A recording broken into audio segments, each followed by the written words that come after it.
네, 소방안전관리론 경보 설비 첫 번째 시간 자동화재 탐지 설비에 대해서 학습하시도록 하겠습니다. 네, 경보 설비의 개요, 자동화재 탐지 설비의 개요, 자동화재 탐지 설비의 구조 원리 순으로 학습하시겠습니다. 먼저 경보 설비의 개요입니다. 경보 설비는 비상 상황을 신속하게 경보하여 피난 또는 소화 활동 등을 용이하게 하기 위한 설비가 되겠습니다. 그 종류로는 자동화재 탐지 설비, 비상경보 설비, 단독경보용 감지기, 비상방송 설비, 자동화재 속보 설비, 가스 누설 경보기, 누정 경보기, 통합 감시 설비가 있습니다. 그 중에서 오늘은 자동화재 탐지 설비에 대해서 집중적으로 학습하도록 하시겠습니다. 우선 자동화재 탐지 설비와 비상경보 설비, 단독경보용 감지기, 비상방송 설비는 화재 발생을 건물 내의 사람들에게 통보하는 목적의 설비가 되겠습니다. 가스 누설 경보기, 누정 경보기는 가스 누설이나 누전을 경보하는 목적의 설비가 되겠고요. 비상방송 설비와 자동화재 속보 설비는 자동화재 탐지 설비와 연동하여 동작합니다.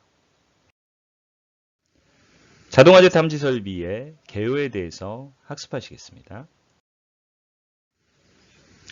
자동화재 탐지 설비는 건물 화재 발생 시 자동 또는 수동으로 감지 후 신속하게 통보하여 화재 초기에 피난할 수 있도록 하고 화재 발생 위치를 파악하여 피해를 효과적으로 경감시킬 수 있는 설비를 뜻합니다. 우선 자동화재 탐지 설비의 의미를 잘 알기 위해서는 경계구역이라는 것에 대한 개념을 잘 알아야 되는데요. 이 경계구역의 개념에 대해서 설명드리겠습니다. 경계구역은 화재 신호를 발신하고 그 신호를 수신 및 유효하게 제어할 수 있는 구역으로 수신기에서 화재를 표시하는 지구표시 등 또는 문자 하나가 담당하는 구역을 의미합니다. 다르게 표현하면 경계구역은 자동화재 탐지 설비 한 회로가 화재 구역을 담당하게 되는데요. 그 한 회로가 담당하는 구역을 의미합니다. 그래서 화재가 발생된 곳의 위치를 표시할 수 있는 담당 구역이 바로 경계구역이 되겠습니다. 그래서 건물에서 화재가 발생되면 어디에서 화재가 발생됐는지를 알아야 되는데요. 그렇게 건물 한 곳에서만, 큰 건물이면 한 곳에서 났다라고 하면 위치를 정확하게 판단하고 소화활동이나 피난활동을 돕는데 어려움이 있겠죠. 그래서 그 위치를 분할을 하는데요. 수평으로도 나누고 수직으로도 나누어서 이런 경계구역을 적당한 크기로 나누어서 관리하는 의미인 경계구역을 알아보도록 하겠습니다. 경계구역의 기준에서 첫 번째입니다. 수평적 경계구역의 기준이 되겠습니다. 우선 첫 번째, 하나의 경계구역이 2개 이상의 건축물에 미치지 아니하도록 할 것. 저 경계구역은 한 건축물만이 독립적이 돼야 됩니다. 2개의 건축물 내에서 2개의 건축물을 모두 하나의 경계구역으로 설정을 하게 되면 두 군데 건축물 중 한 군데에서 화재가 나더라도 어디에서 났는지를 알 수가 없는 게 되겠죠. 그래서 2군데의 건축물을 나눈다. 그래서 별도로 한다라는 의미가 되겠습니다. 두 번째, 하나의 경계구역이 2개 이상의 층에 미치지 아니하도록 할 것. 그렇죠? 이 경계구역 역시, 경계구역의 기준 역시 어느 층에서 화재가 났는지를 알 수 있도록 하기 위해서 나누는 게 되겠습니다.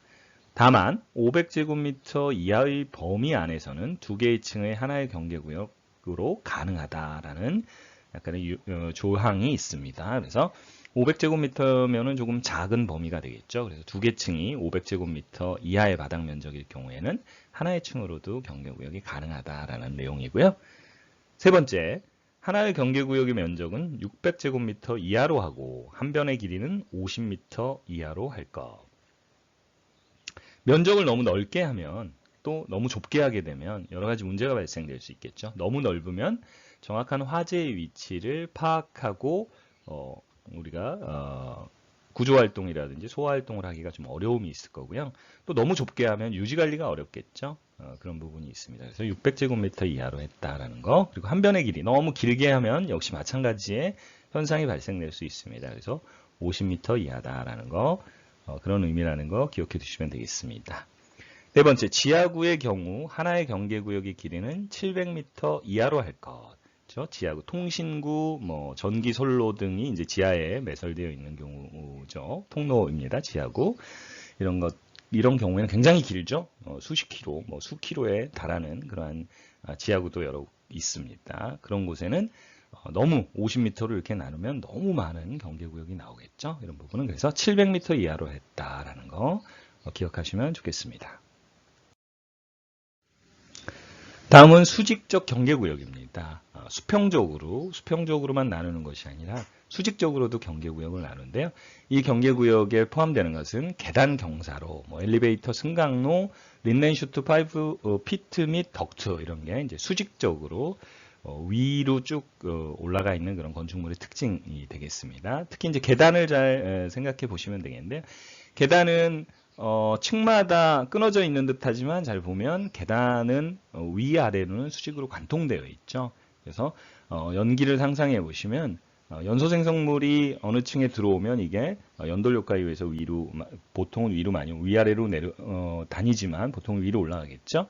그랬을 경우에는 계단실에서는 계단실 전체가 다 오염될 수가 있습니다. 그래서 화재의 발생이 하나를 경계구역으로 잡으면 정확한 위치 파악이 좀 어려울 수 있겠죠. 그래서 신속한 파악, 정확한 파악을 위해서 경계구역을 나눠 놓습니다. 그 나누는 기준이 계단 경사로는 높이가 45m 이하다.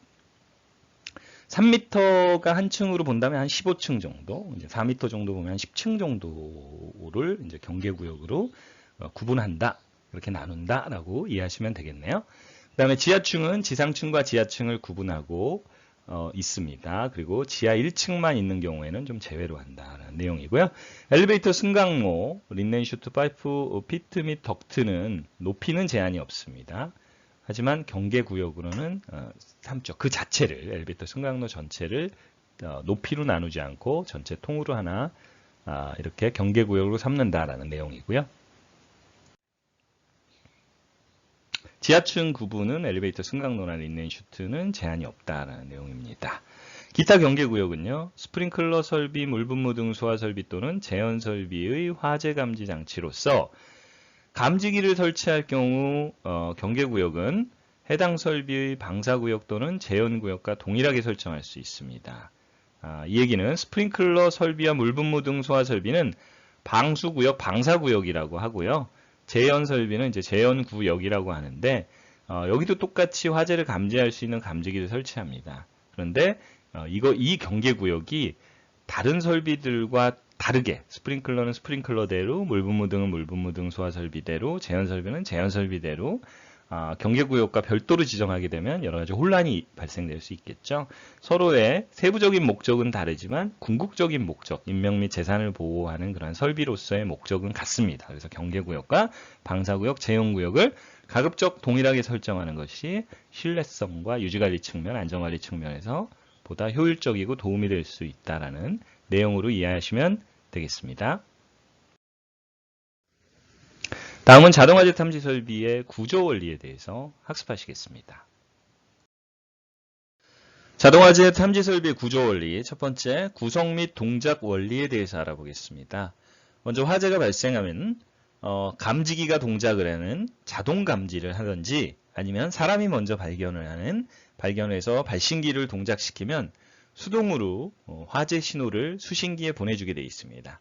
감지기에 의한 자동 감지, 그리고 발신기를 동작시키는 수동 감지 또는 수동 조작으로 수신기에 화재 신호를 보내게 되어 있습니다. 수신기는 이를 입력받아서요, 경보장치로 보내 경보를 울려주고요.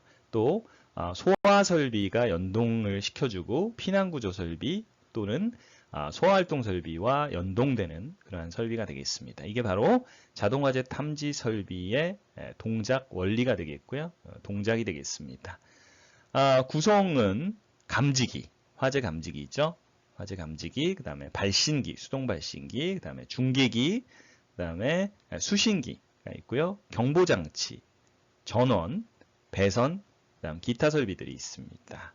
여기에서 가장 중요한 설비 두 가지는 이제 모두가 다 중요하겠지만 가장 중점적으로 보셔야 될 게 감지기와 수신기가 되겠는데요. 오늘 자동화재 탐지 설비의 구조 원리에서는 이 감지기와 수신기를 중점적으로 설명드리도록 하겠습니다. 네, 먼저 감지기입니다. 감지기의 개념은요. 화재 시 발생되는 열, 연기, 불꽃 등을 감지하여 연소 생성물이죠. 이런 것들을 연소 시에 발생되는 연소 생성물 등을 감지하여 자동적으로 화재 신호를 수신기에 전달하는 역할을 하는 게 바로 감지기가 되겠습니다. 그 기능으로는 화재를 감지하는 센서 기능이 있고요. 화재인지 아닌지를 판단하는 판단 기능이 있습니다. 그리고 화재 신호를 수신기에 전달하는 발신 기능이 있습니다. 이 세 가지의 기능을 가지고 있는 게 바로 감지기다. 종류로는요. 크게 열감지기, 열을 감지하는 열감지기, 연기를 감지하는 연기감지기, 그리고 열 또는 연기가 합쳐져 있는 복합형 감지기, 불꽃을 감지하는 불꽃 감지기, 축적형 감지기, 다신호식 감지기, 아날로그식 감지기, 주소형 감지기가 있습니다. 감지기의 오동작에 문제가 있는데요. 감지기가 잘 동작을 하게 되면 좋겠죠. 하지만 감지기가 잘못 동작을 하게 되면 여러 가지 문제점이 발생될 수 있습니다. 그 오동작은 크게 두 가지인데요. 첫 번째가 비화재보, 두 번째가 실보입니다. 비화재보는 화재가 아닌데 경보를 바라는 것. 흔히 우리가 우화에서 나와 있었던 그러한 양치기 소년이 되는 거죠. 화재가 아닌데 자꾸 경보가 나는 거예요. 그러면 안전관리자 입장에서는 이것을 꺼놓게 되거나 수신기 자체를 잠궈 놓거나 감지기 자체가 동작하지 않도록 해놓을 수 있겠죠. 그러면 실제로 화재가 발생됐을 때는 대응할 수가 없고 그 안전관리자나 건축주는 이제 대단히 큰 잘못을 하게 되는 거죠. 불법을 행하게 된 것입니다. 하지만 이 비화재보를 빨리빨리 그래서 빨리 원인을 판단해서 이것들을 발생되지 않도록 하는 건 역시 안전관리상 굉장히 중요한 일이다라는 게 되겠습니다. 두 번째는 실보입니다. 화재 시 경보를 바라지 못하는 거죠. 놓쳐버리는 겁니다. 경보를 해야 될 상황에 하지 못하는 게 실보가 되겠습니다. 비화재보 상황을 그대로 방치하거나 혹은 조치하지 않으면 실보로 이어져서 실제 자동화재 탐지 설비가 무용지물이 될 수 있는 게 바로 이 감지기 오동작이 되겠습니다. 그래서 이 부분을 반드시 잘 판단하고 조치를 바로 하는 게 중요한 안전관리가 되겠습니다. 네, 감지기 종류별의 동작 원리를 한번 보도록 하겠습니다. 이번 시간에는 크게 열감지기와 연기감지기를 중점적으로 한번 보도록 하겠습니다. 자, 먼저 차동식 스포트형 감지기입니다. 열감지기의 종류죠. 크게 열감지기는 차동식 스포트형 감지기와 정원식 스포트형 감지기를 구분합니다. 먼저 차동식 스포트형 감지기는요. 주위 온도가 일정 상승률 이상이 되는 경우에 작동을 합니다. 일정 상승률입니다. 온도가 그냥 무작정 올라간다고 해서 동작하는 것이 아니고요. 올라갈 때 빠르게 올라가야지만 동작을 한다는 의미입니다. 천천히 느리게 올라가게 될 경우에는 차동식 스포트형 감지기는 동작하지 않거나 느릴 수가 있습니다. 그게 차동식 스포트형 감지기의 특징이 되겠습니다. 하지만 일국소의 그런 빠른 온도 상승일 경우에는 차동식 스포트형 감지기가 대단히 경제적이면서 작동을 잘한다 그런 내용이고요. 구조는 가멸실, 다이아프램, 그다음에 리크 구멍, 접점 등으로 이루어져 있습니다. 동작 원리는요. 온도가 상승하면 공기가 팽창하고요. 그 다음에 다이아프램이 작동하게 되고 그 다음에 화재 신호를 발하게 되는 게 바로 차동식 스포트형 감지기의 동작 원리가 되겠습니다. 두 번째는 정원식 스포트형 감지기인데요. 정원식 스포트형 감지기 역시 열 감지기입니다. 일국소의 온도 상승을 감지하는 감지기입니다. 주위의 온도가 일정 온도 이상이 되는 경우에 동작을 하게 됩니다. 그래서 보일러실이나 주방 등에 설치하는 건데요. 이건 그럼 차동식 스포트형 감지기와 다른 점은 무엇이냐면요. 빠르게 온도가 상승했을 때에 바로 동작하지 않을 수 있습니다. 정원식 스포트형 감지기는. 그러나 우리가 화재냐 불이냐는 좀 개념이 다르죠. 이제 불인 경우, 불을 사용하지만 우리가 제어할 수 있는, 제어하고 있는, 그리고 실생활에 도움이 되는 불들이 있죠. 그런 건 이제 보일러실이라든지 주방에서 사용하는 불은 화재가 아닌 불입니다.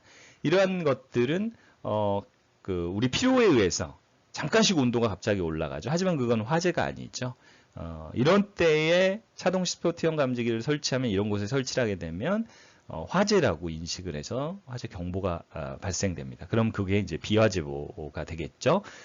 그런 문제 때문에 적합한 감지기를 적합한 환경에 잘 설치하는 것이 굉장히 안전관리상 중요하다라고 볼 수가 있겠습니다. 그래서 정원식 스포트형 감지기는 정해져 있는 일정 온도 이상이 계속 도달되어야만 동작을 하는 그러한 감지기가 되겠습니다. 그래서 보일러실이라든지 주방, 이런 화기를 다루는 곳에서는 정원식 스포트형 감지기를 설치해야 되겠습니다. 구조는 바이메탈, 메탈 2개를 같이 붙여놓은 걸 바이메탈이죠. 2개 이상의 메탈을 그리고 가멸판, 접점 등으로 이루어져 있습니다. 동작 원리는요, 온도가 상승하면 바이메탈이 동작합니다. 그 다음에 기동 접점에 이제 접점이 붙어서 접점 신호가 화재 신호가 되어서 수신기에 신호를 보내는 그러한 동작 원리가 바로 정원식 스포트형 감지기의 동작 원리가 되겠습니다. 네, 다음은 연기 감지기의 동작 원리를 알아보도록 하겠습니다. 연기 감지기는 연소 생성물 중인 연기를 감지해서 화재 신호를 발하는 동작 원리를 가지고 있는데요. 크게 연기 감지기에는 2가지 방식이 있습니다. 이온화식과 강정식이 되겠습니다. 첫 번째 이온화식 스포트형 감지기를 먼저 보면요.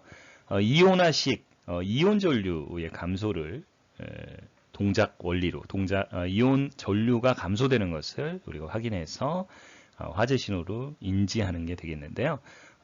스포트형이라고 하는, 스포트라고 하는 것은 한 지점입니다. 그래서 넓지 않은 곳, 이걸 스포트형이다 이렇게 보시면 되겠는데요. 보통 이제 우리말로 굳이 표현하면 일국소라고 그러죠. 일국소의 주위 공기가 일정 농도 이상의 연기를 포함할 때 이런 것을 우리가 넓은 공간에 우리가 분포형이 아닌 일국소의 그런 화재를 감지하는 경우 우리 스포트형이라고 이렇게 표현하니까요. 이해하시면 되겠습니다. 그 다음 광전식 스포트형 감지기입니다. 연기에 의해서 광원에서 방사되는 광속의 산란 반사를 감지한다. 그래서 광량의 변화가 있습니다. 한번 다르게 한번 표현을 드리면요. 이온화식 스포트형 감지기는 방사선원을 사용합니다. 그래서 방사선원이 평상시 이온실에서 이온 전류를 만들어내서 방사선원에서 방사선이 방사되고 있습니다. 근데 여기에 이 이온실에 연기가 침투가 되면 이 이온 전류의 감소 현상이 발생됩니다. 연기로 인해서. 그래서 이 이온 전류가 감소되는 것을 감지기가 감지해서 이걸 화재로 인식하는 게 되겠습니다.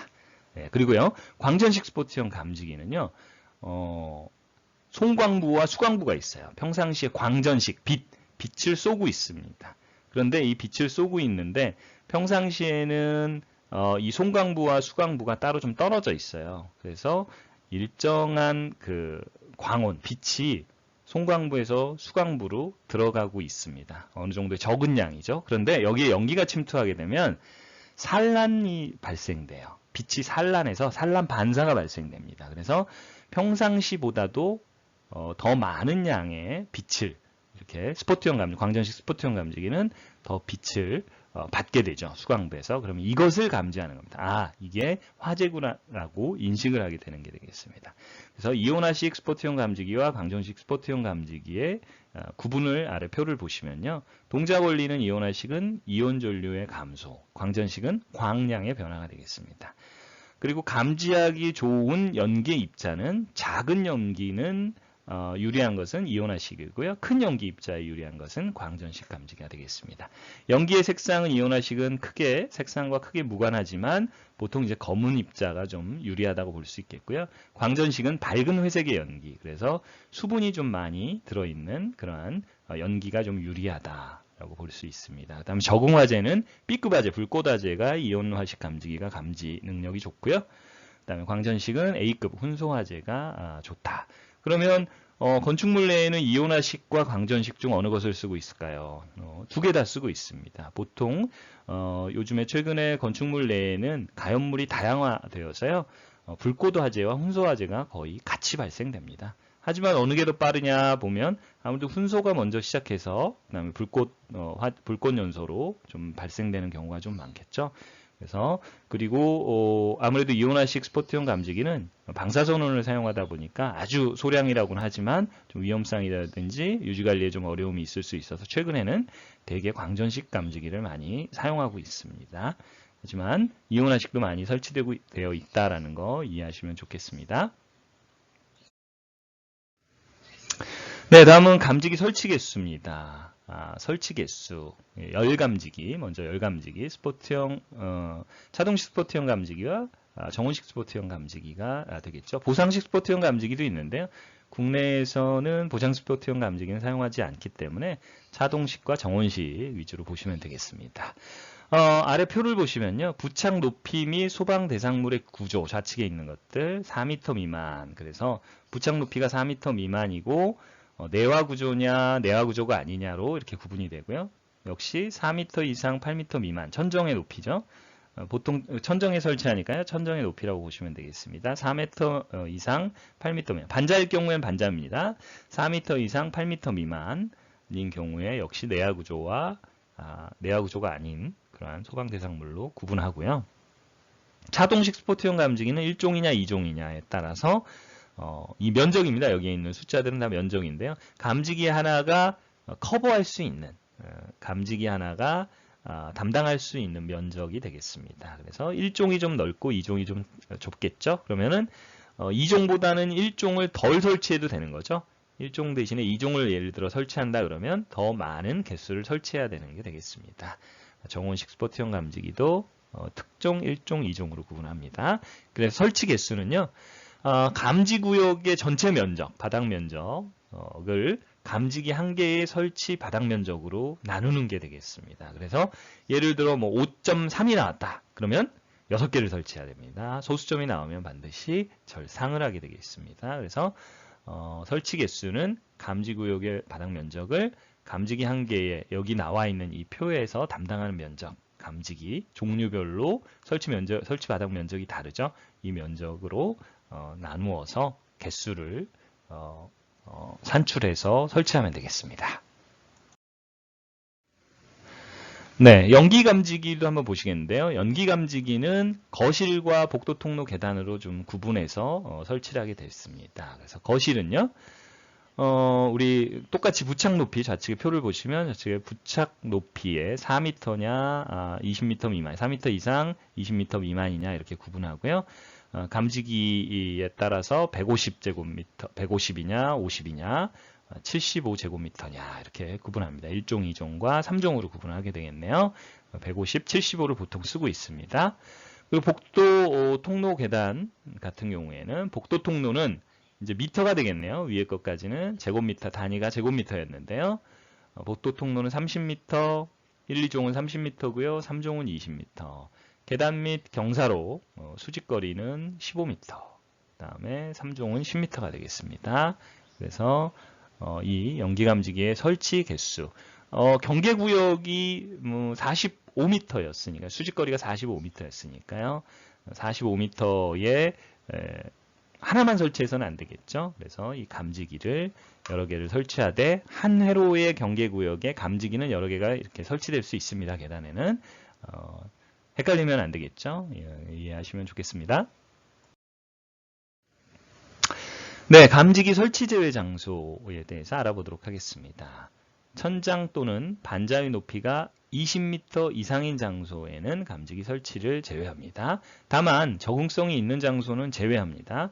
20m, 왜 20m냐? 스프링클러에서도 20m 이상인 장소에는 설치하지 않는데요. 이거는 연기라든지 열 연기들, 연소 생성물이 어느 정도 일정 높이까지 상승하다가 상승하지 못하는 경우가 발생됩니다. 또 상승한다고 하더라도 시간이 좀 오래 걸리겠죠. 그래서 감지를 잘 못할 수 있는 부분도 있고요. 또 유지관리에도 어려움이 있을 수 있습니다. 그런 점 이해하시면 될 것 같고요. 두 번째 헛간 등 외부 기류가 통하는 장소로서 감지기에 의하여 화재 발생이 유효하게 감지할 수 없는 장소. 감지할 수 없는 장소인 경우에는 설치할 필요가 없겠죠. 다음 부식성 가스가 체류하고 있는 장소, 이런 데는 부식성 가스로 인해서 비화재보의 이유가 더 높아질 수 있는 거면 설치하지 않도록 되어 있습니다.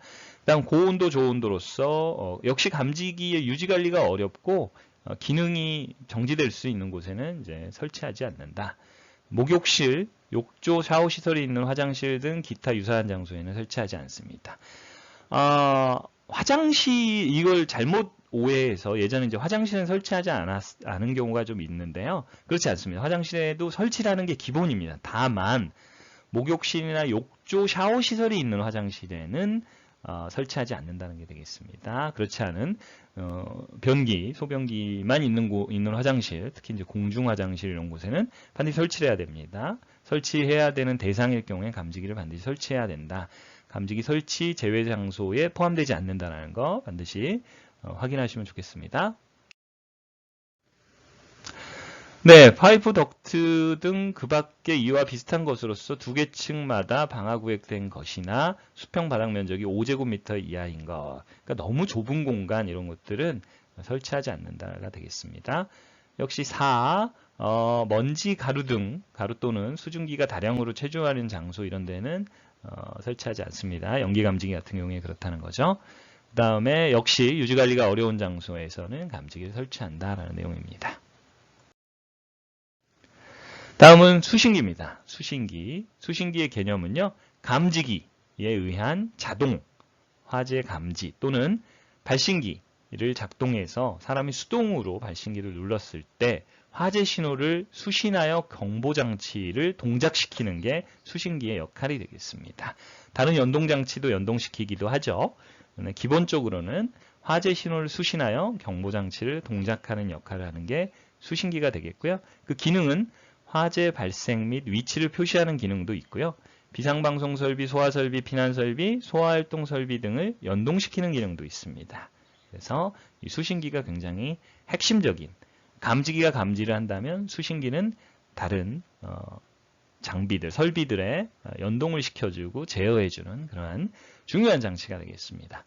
종류는요, 가장 대표적으로는 우리가 P형과 R형 수신기로 구분합니다. P형 수신기, R형 수신기로 가장 대표적으로 구분하고요. 그 다음에 복합형 수신기가 있습니다. 그 다음 GP형, 가스 누설 경보기와 같이 설치되는 GP형 수신기, GR형 수신기가 있고요. 그 다음에 최근에는 굉장히 이제 수신기가 똑똑해졌죠. 그래서 인텔리전트 수신기라고 하는 굉장히 똑똑하고 그런 스마트 수신기, 뭐 이런 개념으로 생각하시면 될 것 같습니다.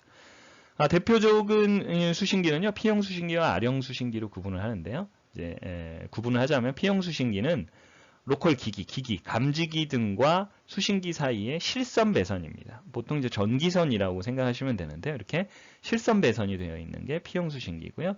R형 수신기는 로컬 기기와 수신기 사이에 중계기가 있습니다. 로컬 기기, 뭐 감지기라든지 여러 기기들 사이에 중계기끼리는 실선으로 되어 있고요. 중계기에서 수신기까지는 통신선으로 연결되어 있다는 거죠. 로컬 기기를 이제 감지기라고 보시면요. 감지기가 굉장히 많은 곳, 그리고 경계구역이 굉장히 많은 넓은 구역인 경우에는 이 실선이 늘어나면 늘어날수록 점점 유지관리 제어가 좀 어려움이 있겠죠. 그러나 중계기를 거치면 중계기 이후의 수신기까지는 통신선, 뭐 한 가닥 혹은 몇 가닥만 가면 되는데요. 로컬 기기에서 만약에 수신기까지 굉장히 복잡한 건축물, 초고층 건축물이다 그러면 어마어마한 실선 배선이 1대1로 가야 되는 그러한 어려움이 있습니다. 그러면 경제성이라든지 유지관리에 좀 어려움이 있겠죠. 그래서 안전관리에 어려움이 있습니다. 그래서 P형 수신기와 R형 수신기는 소방대상물의 종류에 따라서 적합하게 선정하고 유지관리하는 것이 바람직하다라는 말씀을 드립니다. 그래서 P형 수신기와 R형 수신기의 차이점을 한번 알아보도록 하겠습니다. 신호 방식은 P형은 공통 신호 방식이고요. 접점 신호입니다. 그리고 R형은 고유 신호고요. 통신 신호를 통신선에 의한 통신 신호 방식을 사용하고 있습니다. 배선은요. P형은 실선, 그 다음에 R형은 통신배선, 실선배선과 통신배선을 같이 쓰는데요. R형은 통신배선, 통신신호다 이렇게 보시면 되겠고요. 적용 소방 대상물은 소형 건물의 P형은 좀 유리하고요. R형은 대형 건물에 좀 유리합니다. 그럼 어느 것이 대형이고 어느 것이 소형이냐 이럴 수 있는데요. 최대 회로수는 P형은 약 100회로까지고요. R형은 좀 거의 제한이 없다. 이렇게 나눌 수 있습니다. 근데 이 100회로라고 하는 건 이제 경계구역을 의미하는데요. 최대 회로수가 100회로인데 최근에는 10회로 미만 정도를 우리가 10회로 정도를 이제 P형을 사용하고 R형은 이제 10회로가 좀 넘어가면 보통 R형을 좀 사용하고 있습니다. 예전에는 이제 R형이 처음에 나왔을 때 이제 굉장히 수신기 자체가 굉장히 비쌌습니다. 그래서 어느 정도 규모 이상이 되지 않으면 경제성이 좀 떨어졌었는데요. 이제 최근에는 R형 수신기가 굉장히 저렴해지고 기술이 많이 발전함에 따라서 회로수가 좀 낮더라도 공사 비용을 굉장히 줄일 수 있고 유지 관리에 굉장히 강점을 가지고 있습니다. 그래서 R형 수신기를 많이 사용하고 있다 이렇게 인식하면 되고요.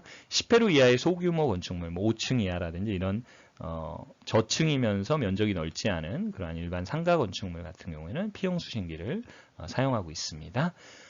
화재 표시 방식은요, 창구식 지도식이죠. 램프로 화재 표시를 알려주는 그런 방식이 되겠고요. R형은 LCD 이용해서 숫자나 문자로 어느 층, 몇 층에서 어디서 발생됐다는 걸 좀 더 가시적으로 보여줄 수 있습니다. 그리고요, 선로 길이는요, 전압 강화 우려로 실선 배선이기 때문에 전압 강화로 길이를 길게 할 수가 없습니다. 그래서 초고층이나 대형 건축물은 좀 어려움이 있겠죠. 근데 R형은 선로 길이를 길게 할 수 있습니다. 통신 방식이기 때문입니다. 그다음에 이설과 증설, 나중에 이제 건축물을 중간에 뭐 건물을 증설한다든지 혹은 건축물의 구조가 좀 바뀌어서요 사용 용도가 바뀌고 그런다면 이설이나 증설을 해야 되겠죠. 그럴 때는 P형은 실선 배선이기 때문에 증설과 이설이 대단히 어렵습니다. R형은 좀 용이하겠죠. 가닥수가 선로 가닥수가 적게 할 수 있기 때문에 이설이나 증설이 용이하다라는 내용이 되겠습니다. P형 수신기와 R형 수신기의 차이점이었습니다. 다음 발신기가 되겠습니다. 개념은요, 감지기가 화재를 감지하지 못하거나 화재를 발견한 사람이 먼저 감지기보다 먼저 발견할 수도 있겠죠. 누른 버튼을 조작하여 수신기에 신호를 보내는 장치가 바로 발신기가 되겠습니다. 종류는요, 옥내형이냐 오개형이냐, 방폭이냐 비방폭이냐, 방수형이냐 비방수형이냐로 나누고요. 대개는 P형, T형, M형으로 M형 발신기로 그렇게 구분하고 있습니다. 구성 요소는 보시는 바와 같이 표시등, 벨 표시 공통선, 경보 장치 이렇게 있고요. 전화 연결잭, 응답 표시등, 누름 스위치, 회로 공통선 이렇게 P형 1급 수신기는 이런 구성 요소를 가지고 있습니다. 표시등은 여기가 발신기가 있는 곳인지를 어두움 속에서도 알려줘야겠죠. 경보 장치는 화재가 발생되면 경보를 울려주는 그러한 것까지 포함이 되어 있습니다. 그리고 전화 연결이 수신기와 전화 연결로 유선으로 이렇게 연결할 수 있는 전화 연결잭이 있고요. 발신기를 누르면 수신기 쪽에 신호가 갔다가 다시 신호가 제대로 갔는지를 알기 위해서 응답 신호를 보내줍니다. 그 응답 신호가 제대로 오면 응답 표시등이 켜지는 거죠. 그래서 내가 눌렀을 때 수신기가 응답을 했구나라는 걸 알 수 있는 게 바로 응답 표시등이 되겠습니다. 누름 스위치는 누름 버튼이죠. 화재가 발생됐을 때 사람이 직접 누르는 보호판을 깨든지 밀든지 해서 누르는 게 되겠습니다. 그 다음 그게 바로 발신기의 구성 요소가 되겠습니다. 동작 원리는요, 아주 간단하죠. 발신기 누름 버튼, 화재가 발생되면 사람이 누름 버튼을 누릅니다. 그리고 수신기가 동작하고요. 응답 표시 등이 점등되는 겁니다. 복구는요, 발신기 누름 버튼을 원위치로 복구합니다. 그리고 수신기에서도 역시 복구 스위치를 누르면 응답 표시 등이 소등이 되겠죠. 응답 표시 등이 꺼지면 이제야 복구가 되었구나라는 걸 알 수 있고요. 그래서 수신기의 동작 표시 등도 소등이 되었는지 두 가지를 다 확인하셔야 되겠습니다. 그다음 설치 기준은요, 조작이 쉬운 곳에 기본적으로 설치를 해야 되고요. 스위치의 높이는 0.8에서 1.5m의 높이에 설치하는 게 되겠습니다. 보통 스위치 높이는 0.8에서 1.5, 조작이 쉬운 곳이죠. 0.8에서 1.5m 높이에 설치합니다. 또 층마다 설치하되 하나의 발신기까지의 수평거리가 25m 이하가 되도록 설치를 해야 됩니다. 하나의 발신기까지의 수평거리는 25m 이하가 되도록 설치한다는 거 꼭 기억해 두시면 좋겠습니다. 마지막으로 중계기입니다. 중계기의 개념은 접점 신호를 통신 신호로, 우리 아령에서 쓰는데요. 그 다음에 통신 신호를 접점 신호로 변환시켜주는 신호 변환 장치의 역할을 합니다. 감지기와 수신기 사이에 신호 전달 중계 역할을 하는 게 바로 중계기가 되겠습니다. 아령 중계기라고도 하죠. 그 종류는요, 분산형 중계기와 집합형 중계기로 구분을 하는데요. 어떤 경우에는 어떤 건축물에는 분산형이 좋고 어떤 경우에는 집합형이 좋습니다. 경제적인 거라든지 신뢰성을 잘 따져봐야 되겠죠. 간단하게 분산형은 수신기로부터 전원을 공급받아 그러니까 별도의 그런 전원이 필요 없겠죠. 수신기는 자체의 전원을 가지고 있죠. 그 전원을 공급받아서 동작이 되고요. 집합형 중계기는요, 별도의 전원을 사용합니다. 중계기 전원반을 별도로 사용합니다. 보통은 최근에는 신뢰성을 유지하기 위해서 집합형 중계기를 많이 사용하고 있죠. 별도의 전원을 사용하고 자체 비상 전원을 사용하고 있습니다. 이 점 기억해 두시고요. 자동화재 탐지 설비의 구조 원리에 대해서 중계기까지 알아봤습니다. 네, 경보 설비 첫 번째 시간 자동화재 탐지 설비의 강의를 이것으로 마치도록 하겠습니다. 감사합니다.